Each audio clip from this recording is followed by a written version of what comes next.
அண்மையில் மேற்கொண்ட வெளிநாட்டு பயண அனுபவங்களை பத்தி சொல்ல முடியுமா? தொழில் முதலீட்டாளர்களிடம் தமிழ்நாடு பத்தின பார்வை எப்படி இருக்கு? முதலீட்டாளர்கள் சந்திப்பை பொறுத்த வரைக்கும் ஜெர்மனியில் முதலீட்டாளர்களை சந்தித்து நம்ம தமிழ்நாட்டில் எப்படியெல்லாம் கட்டமைப்புகளை உருவாக்கியிருக்கிறோம், எவ்வளவு படித்த திறமையான இளைஞர்கள் இருக்காங்க, இங்கே படிச்சுட்டு இருக்கிற மாணவர்களுக்கு சிலபஸ் தாண்டி எப்படியெல்லாம் ஸ்கில் டெவலப்மெண்ட் பண்ணுறோம்னு ப்ரெசன்டேஷன் பண்ணோம். அதை பார்த்து அவங்க தமிழ்நாட்டை பற்றி வியந்து பேசினாங்க.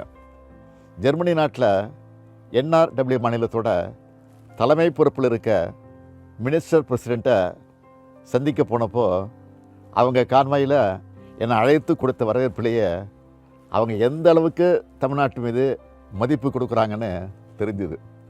முதலீட்டாளர்கிட்ட பேசும்போது இந்தியாவிலேயே அதிக எண்ணிக்கையில் பெண்களுக்கு நம்ம வேலைவாய்ப்பு கொடுத்துருக்கிறத பெருமையோடு சொன்னாங்க. அதோட அனைத்து மாவட்டங்களுக்கும் பரவலாக்கப்பட்ட வளர்ச்சியை கொண்டு போகிறதையும் ஒரு செக்டராக மட்டும் ஃபோக்கஸ் பண்ணாமல் எல்லா செக்டாருக்கும் முக்கியத்துவம் கொடுத்து புதுசாக வளர்ந்து வர துறைகள் மேலேயும் கவனம் செலுத்துறதையும் அவங்க அதிகமாக பாராட்டி பேசுகிறாங்க. தமிழ்நாட்டில் பல்வேறு பகுதிகளில் முதலீடு செய்ய ஆர்வமாக இருக்காங்க.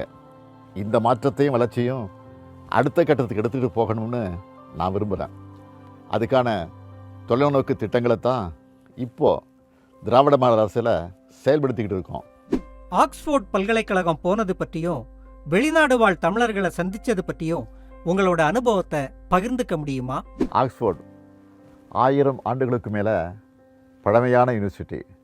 அங்கே பல்வேறு நாடுகளிலிருந்து வந்திருந்த பேராசிரியர்கள், மாணவர்கள் அவங்களுக்கு முன்னாடி தந்தை பெரியாருடைய படத்தை திறந்து வச்சுட்டு ஐயாவை பற்றி பேசினப்போ மெய் சிலுத்துச்சுன்னு சொல்லுவாங்களே, அப்படி இருந்துச்சு. ஜெர்மனி மற்றும் லண்டனில் தமிழ்நாட்டை சார்ந்த யாரை சந்தித்தாலும் அவங்க சொன்னது இடஒதுக்கீட்டில் படித்து முன்னேறி தான் வெளிநாடு வந்திருக்கிறேன், எங்கள் குடும்பத்தில் நான் தான் முதல் தலைமுறை பட்டதாரி.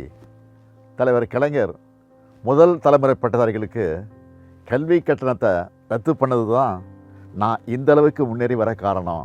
அரசு பள்ளியில் படித்து இப்போ லண்டனில் உயர்கல்வி படிக்கிற மாணவர்கள் நம்ம திராவிட மாடல் அரசு கொண்டு வந்த ஃபுல் ஸ்காலர்ஷிப்போடு இங்கே இருக்கணும்னு சொன்னாங்க. இந்த மாதிரி பல மறக்க முடியாத அனுபவங்கள் கொண்டதாக என்னோடய ஐரோப்பிய பயணம் இருந்துச்சு. நான் இங்கே குறிப்பிட்டு சொல்ல வேண்டியது, அங்கே உள்ள மக்கள் பொது இடங்களில் எந்த அளவுக்கு செல்ஃப் டிசிப்ளினை கடைப்பிடிக்கிறாங்கன்னு கவனித்தேன். இந்த பொறுப்புணர்ச்சி இங்கேயும் வரணும்னு ஆசைப்பட்றேன். நாட்டிலேயே டபுள் டிஜிட் வளர்ச்சி பெற்ற ஒரே மாநிலம் தமிழ்நாடுன்னு சொல்றீங்களே, ஏன் அதுக்கு அவ்வளோ இம்பார்ட்டன்ஸ் கொடுக்குறீங்க? பலத்துறை வளர்ச்சி, வேலைவாய்ப்பு, தனிநபர் வருமானம், மக்களோட வாழ்க்கை தரம், வாங்கும் திறன், கல்வி, மருத்துவ தரம், உட்கட்டமைப்பு, சட்டம் ஒழுங்குன்னு எல்லாத்தையும் எடுத்துக்காட்டுற இண்டிகேட்டர் தான் GSDP. அதனால தான் இது முக்கியத்துவம் பெறுது. நாம் ஆட்சி பொறுப்புக்கு வந்தப்போ கொரோனா பெருந்தொற்று உச்சக்கட்டத்தில் இருந்துச்சு. நிதி நெருக்கடி, ஒன்றிய பாஜக அரசு நமக்கு நியாயமாக தர வேண்டிய பணத்தையும் தராமல் வஞ்சித்ததுன்னு பல பிரச்சனைகள் இருந்து வருது.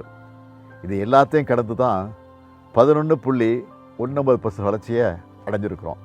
இது எவ்வளோ பெரிய சாதனை! அதிமுக ஆட்சி காலத்தை விட இது டபுள் மடங்கு வளர்ச்சி.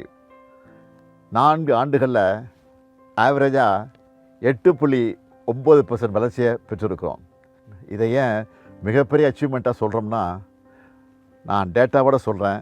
கடந்த அதிமுக ஆட்சி காலத்தில் 2011-2016 காலகட்டத்தில் பொருளாதார வளர்ச்சி 6.7%. 2016-2021 காலகட்டத்தில் அது 5.2% மேலும் குறைஞ்சிடுச்சு. கோவிட் பெருந்தொற்றுக்கு பிறகு தமிழ்நாட்டை போலவே பெரிய மாநிலங்களான கர்நாடகா 7.9%, மகாராஷ்டிரா 8.2% வளர்ச்சி அடைந்திருந்தப்போ நாம் 11.19% வளர்ச்சியை சாத்தியப்படுத்தியிருக்கோம். இது எதை காட்டுதுன்னா, நம்ம அரசு எந்த அளவுக்கு நிர்வாக திறமையோடு ஆட்சி நடத்துகிறோம் என்பதை காட்டுது. அது மட்டுமல்ல, இன்னும் சில டேட்டாவை சொல்கிறேன். ஏற்றுமதி தயார் நிலை குறியீட்டில் 3வது இடத்துலேருந்து முதலிடத்துக்கு முன்னேறி இருக்கிறோம். ஆட்சிக்கு வர்றதுக்கு முன்னாடி $26 பில்லியன் இருந்த தமிழ்நாட்டோட ஏற்றுமதியை $52 பில்லியன் உயர்த்தி இருக்கிறோம். இதுலேயும் அதிமுக ஆட்சியை விட டபுள் வளர்ச்சி இன்னும் இருக்குது.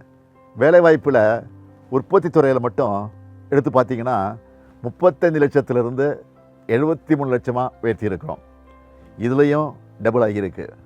அவங்க 10 ஆண்டுகளை செய்ய முடியாததை நாம் 4 ஆண்டுகளில் செஞ்சு காட்டியிருக்கிறோம். நான் உறுதியாக சொல்கிறேன், எங்களுடைய ரெக்கார்டை நாங்களே பீட் பண்ணுவோம்.